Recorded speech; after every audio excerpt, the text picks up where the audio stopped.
in Assam and his ancestral home for good. So one day the family leaves for Benares. The story is simple, and from this simple story, Satyajit Ray created a superb film. One of the greatest qualities of the director is that he presented the film in such a way that one never felt that one was watching a film. Everything looked so natural. He did not neglect any detail, and the minutest details, like raindrops falling on a bald head, the butterflies swinging about, Opu and Durga looking in amazement at the train for the first time in their life, made the film a classic one. As for acting, it did never appear to me that they were acting in a film. They looked natural. They just fitted like a T to their respective roles. The scenario, photography, location, shooting, everything looked classic and flawless. And the director presented the film in such a nice manner that the film goer never feel that they are witnessing a world of make-believe. I can never forget the scenes which ultimately signaled the death of Durga and Indira Thakurun. I think they are the best shots ever taken on celluloid. Last but not the least, the music composed by Ravi Shankar was really soft and musical. The background music of a street vendor hawking on streets, closely followed by a stray dog by the side of a pond, always haunts me. The music gave a strange poignancy to the film. In short, the film reflects the life of the millions of rural population. It has a universal appeal, and that is why the film has won the hearts of its viewers and critics in different international film festivals. I was told that even in the USA, some critics expressed that it was an experience of a lifetime to see such a film. No wonder it has won laurels all over the world. To sum up, it is not a film, it is a classic poem in celluloid. 82. Wildlife conservation. Most countries have their own peculiar brand of animals or birds. Australians have kangaroo and emu. The New Zealanders have kiwi birds. The Middle East is synonymous with camel, the ship of the desert. India is famous for her Royal Bengal tigers, lions, elephants and beautiful peacocks, our national bird. We cannot dream of Africa without zebra, giraffe, leopards, rhinos, hippos, wild elephants and hosts of other wild animals. Where on earth can we expect to find white bear except in Siberia? Thus, each country has enough wildlife and is synonymous with that animal. For a long time, we have been totally indifferent to these creatures around us. However, it is gratifying that of late people have in general become conscious and interested about the wildlife scattered in different parts. They now realize the necessities to preserve wildlife to keep a natural and ecological balance. Because of these reasons, prevention of wildlife has become an official program in many countries. Our country is rich in wildlife. We have the majestic Royal Bengal tigers roaming in the Terai and the Sundarbans. We have wild elephants in Terai and the Karnataka states. In the Gir forest, we still have around 350 lions. Page number 784. Single-horned rhinos are given shelters in Kaziranga National Park, Assam. Nowhere else in the world these types of animals can be seen. To give wild animals safe habitat, forests have to be earmarked as national parks or reserve forests. Thus have grown national parks at Simlipal, Orissa, Jim Corbett, UP, Chuha, MP and Gir, Gujarat. Chunha in MP and Gir in Gujarat. Even the crocodiles are not forgotten. They are reared up in their natural surroundings in the Sundarbans and in Orissa.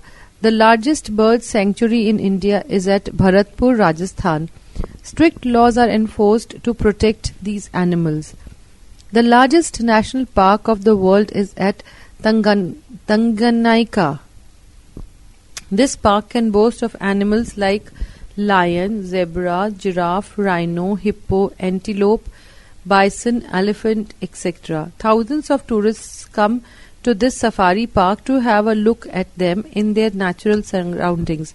They also shoot them with cameras. Similarly, national parks have come up in Australia, New Zealand, South Africa, and in many other countries of the world. In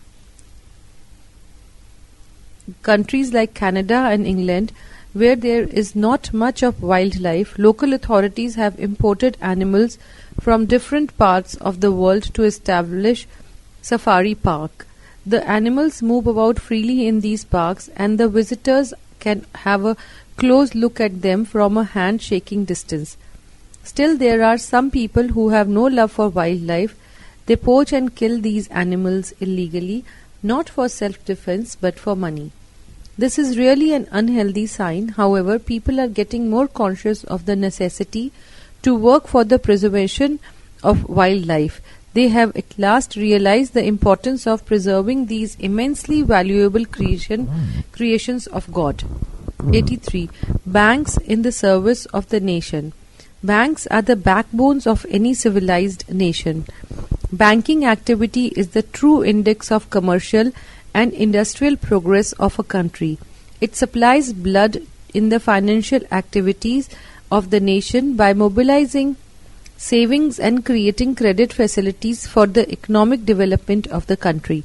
Earlier, Indian banking institutions were largely looking after the interests of big business houses, overlooking the needy and starving sector of our country. This was a major factor which retarded the progress of implementation of the socialist ideals of the government. Realizing this objective, Prime Minister Indira Gandhi took the extreme step on 19th July 1969. She nationalized 14 major banks after crossing several expected and unexpected hurdles. The major banking institutions are now directly under the control of the government. This step has been taken to fulfill the long-cherished ideal of the nation, and it is expected to correct the lopsidedness of Indian economy. Accumulated capital will serve the large interest of the Indian people. Previously, loans and sanctions were mostly reserved only for big houses. Now common man has come under focus. The bank credit now feeds the starving cottage industries, cooperatives, and the poorer section like the farmers and small businessmen, the backbone of a socialistic government, neglected till yesterday. Page number 785. Following nationalization, there has been a clear-cut drift to banking activities from rural areas. More than half of the new branches opened after nationalization are located in rural areas to encourage the rural population to save money. Further, banks' duty is to help the poor farmers in pushing up the farm products. There is also a definite stress on supplying of credit facilities to help the educated unemployed to start new ventures. Banks are now coming up with schemes to encourage technical hands, engineers, carpenters, doctors who are short of capital funds to start their new business. Banks have now also become very liberal in providing credit facilities to rickshaw pullers, poor shopkeepers, small artisans, ex-soldiers, etc., though there is still much scope for accommodating many more people. It is also playing an important role in mobilizing small savings and creating big capital for the nation. The different banking institutions are now coming forward every day with new schemes of deposits to ensure better future for their customers. Old age pension, education of children, marriage of daughter, etc. are now covered by such deposit schemes. Banks are also reaching even the minor students in the classrooms. It has actually started to work right from the grassroots level. Thus, for the first time, we see the banks in India doing some constructive work by creative planning and improving the economic condition of the majority of the Indian population rather than enriching the richer section as was done during the pre-nationalization days.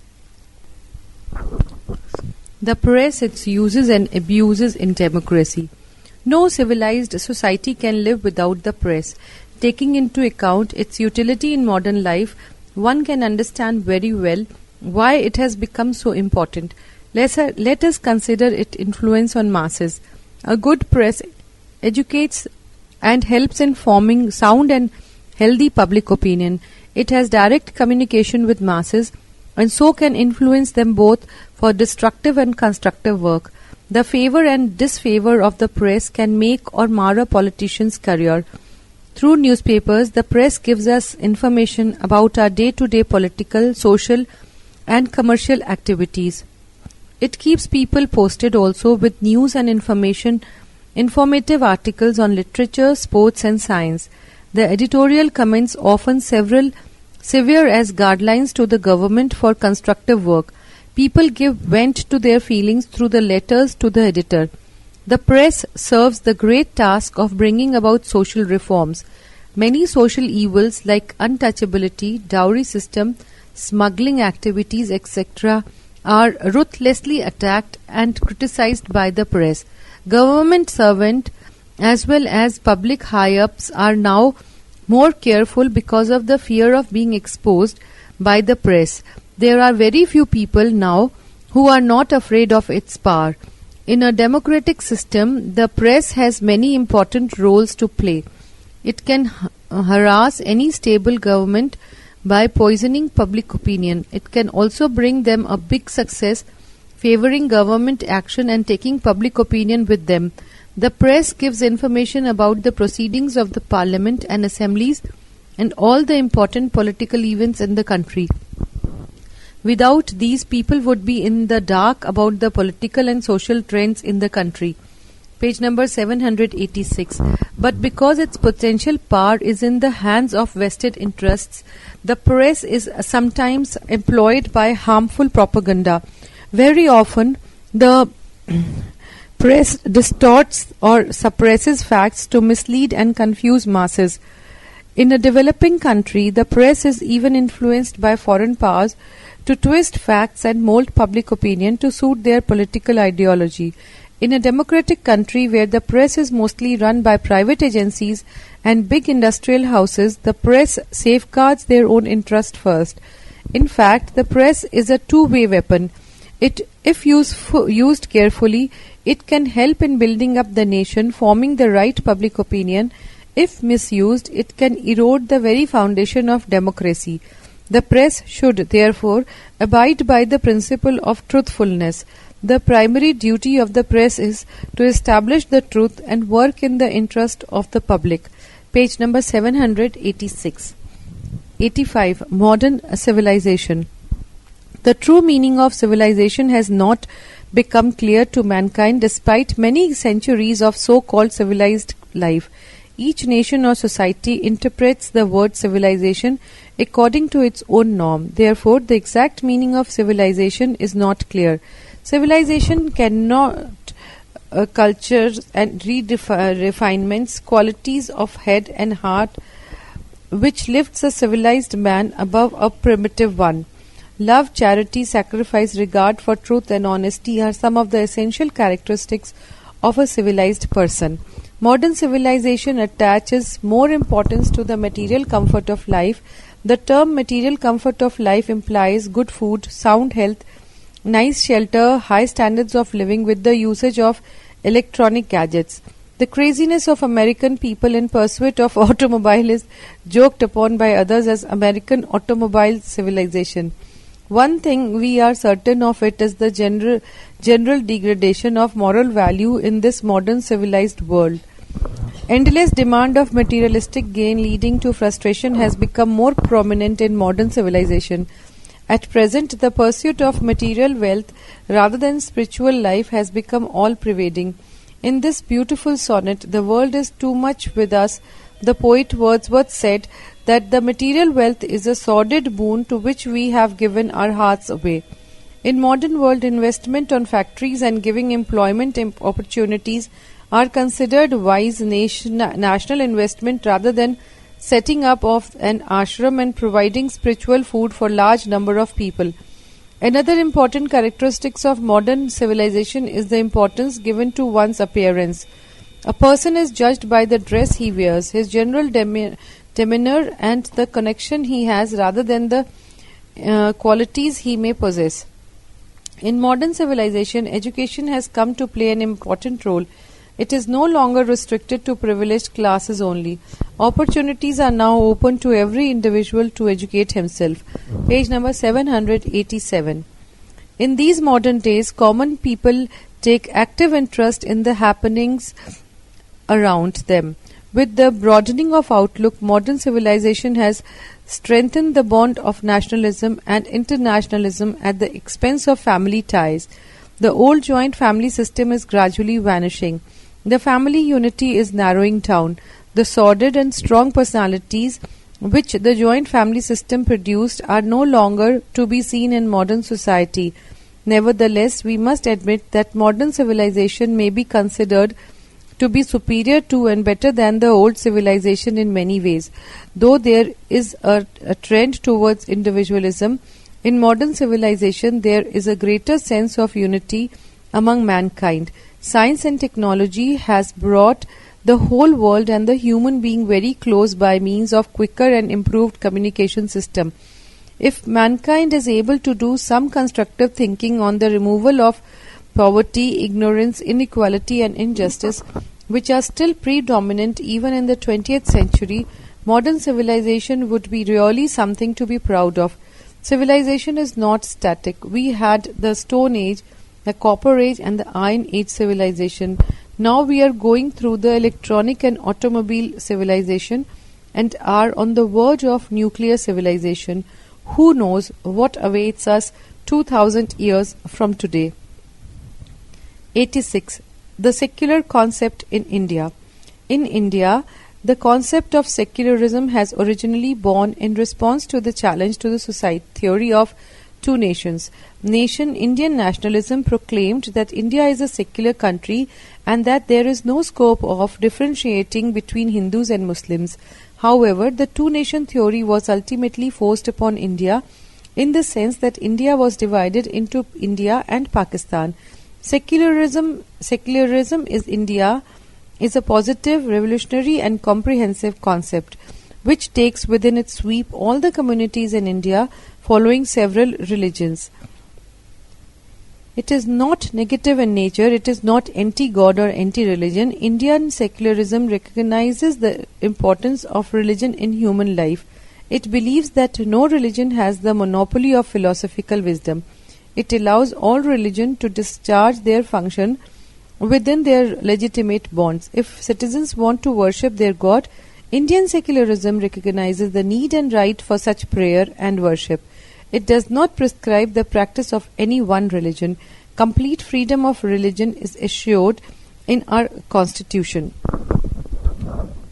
Secularism can also be non-religious, anti-religious and skeptical. Indian secularism from this point of view is just non-religious. So long religious functions are held within its legitimate domain, Indian secularism is strictly neutral. It is remarkable that though the word secular and secularism are not mentioned in our constitution, it guarantees equality of all religions before law. In that respect, our constitution is strictly and essentially founded on secular concept. Our constitution guarantees fundamental rights of religious freedom. Our constitution makers were aware that religion as practiced all over the world assume an organized communal form, and sometimes this organization may attempt to regulate socio-economic matters even. Such an attempt will not be tolerated by the Indian constitution. Let us cite one instance.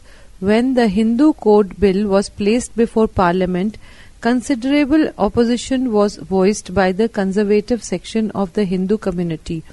According to them, Parliament was interfering with the age-old provisions of the Vedas in matter of personal law. Parliament ignored the sentimental opposition of the conservative Hindu community and put the Hindu Code Bill on the law book. The enactment of the Hindu Code Bill is a triumph of Indian secularism. It firmly established that personal law is a secular matter with which religion has nothing to do. Secular concept in India has become fully mature in the eyes of the world. If I were a dictator. A dictator is one who rules a country with absolute power. There is no opposition party, no legislature, no council of elected ministers. The dictator appoints his ministers and dismisses them at his own pleasure. I wish I were the dictator of India for a pretty long time. I would then be able to make my country happy and prosperous. My first task would be to suppress corruption and reduce the gap between the rich and the poor. These are at the root of most of the evils that afflict the country. People are losing faith in the ability of the leaders to relieve their miseries. It is this feeling of desperation that causes so frequent outbursts and prevent the people from offering the desired cooperation to the government. I shall begin by abolishing costly offices, cutting down higher salaries, and putting a curb on extravagance of all forms. Quick punishment shall be inflicted upon the culprits for corruption, including black marketing, adulteration, so that the evil may be rooted out from the country. As no country can progress unless the people are educated, I shall make education free up to the secondary stage and establish adult education centers all over the country. I shall establish a network of hospital, dispensary and clinics so that everybody may have proper medical help and advice. To meet the problem of unemployment, I shall encourage small scale and cottage industries to give employment to a greater number of people. Every effort shall also be made to solve the food problem. Political parties shall be banned because in my opinion politics has become the bane of our country. Political leaders think more of their leadership and party than of the people and often mislead them. Even the sincere among them are often compelled to sacrifice their conscience to party interests. My foreign policy shall be one of peaceful coexistence. I shall continue friendly relations with every country, irrespective of its political creed. But I shall not allow any country to interfere in the internal affairs of my own land. These measures, I am sure, will make the people realize in their everyday life that the government is supreme in their own affair. This will create faith and enthusiasm among them and inspire them to exert more active cooperation, resulting in quick improvement of the country. Page number 789. 88. The Autobiography of a Watch. I was born about some 10 years ago at a small town in Switzerland. My makers were famous for their skill all over the world, and consequently, as soon as I saw the light of the day, I was shipped with a large family of brothers and cousins to Kolkata. There I lay in a showroom for some time, being taken out and exhibited occasionally to would-be purchasers, who all found me too costly for them. At last came a young man about 17 years old, accompanied by an elderly gentleman whom I afterward knew to be his father. From their talk I learnt that the boy has just passed the higher secondary examination and the father had come for a good watch as a present to them. The boy took a fancy to me and I was transferred from the showcase to his wrist. How happy he looked as he walked out of the shop with his new treasure. He showed me with considerable pride to his friends, who all praised my shape and brightness and congratulated him on his position. He winded me punctually to the minute every day and kept me carefully shut up in the drawer except when he went out. Gradually we became so fond of each other as to be almost regarded as inseparable friends. For 3 or 4 years my master one day failed to wind me at the appointed hour. I felt surprised, but this surprise was soon changed into anxiety when I learned that he was down with cholera. I heard doctors come in and going away, hushed voices all over the household and anxious inquiries. My heart began to fail, and when at midnight piteous cries announced the end, I fell into a swoon. How long my fit lasted I cannot say, but on opening my eyes I found myself on the hand of a lad of about 14, whom at once recognized to be the brother of my last owner. It appeared that I had been transferred to him, and though still smarting under the recent shock, I accepted the change with a good heart. He was a bright boy and loved his brother very much. So he began to take the utmost care of his brother's memento and would not allow anybody else to touch me. Things went on in this way for about 3 years more, after which came another turn in my fortune. I was one night stolen by a grown-up man. He was very careless and indifferent, often drunk. He did not take proper care of me, winding me at irregular hours and subjecting me occasionally to rough handling. In consequence, my health began to break down and I failed to keep proper time. In disgust, the thief decided to dispose of altogether and came to a shop for the purpose. The owner of the shop examined me carefully and, requesting the man to wait for a minute, went out only to return with the police constable to arrest him. The fact was that my real owner had reported his loss to the police, and my number and description had been circulated among all the watch repairers in the town. I was kept in police custody during the trial, which resulted in the punishment of the thief. I was then restored to my rightful owner. The lad, whose delight in having me back was more than words can express. I am still with him. His fond care has completely restored my health and brought me back to the hope of many years of useful service still. Page number 790. 89. Our national flag. Every country has its own national flag. It is the symbol of its honor and ideal, and as such, it is held in the highest esteem by every patriot. The national flag of Free India was first adopted by the Constituent Assembly on July 22nd, 1947. It is a horizontal tricolour with saffron at the top, white in the middle and the dark green at the bottom, all the stripes being equal in breadth. Saffron stands for courage and sacrifice, white for truth and peace, green for faith and chivalry. In the center is an exact reproduction of Ashok Chakra, the wheel of Ashoka pillar at Sarnath. The color is dark blue and the wheel has 24 spokes. As the national flag is the symbol of the country's honor, great care is to be taken in using it. It is to be regarded as something holy and should therefore be kept above all internal controversies, political or religious or ideological. There may be quarrel in between parties and groups, but there can be no quarrel over the national flag. All should bow down before it and keep its honor high. Nor should the flag be used lightly and indiscriminately as if it were a mere plaything like a toy flag in hand of a child. It is to be deeply regretted that our people are often found wanting in this respect.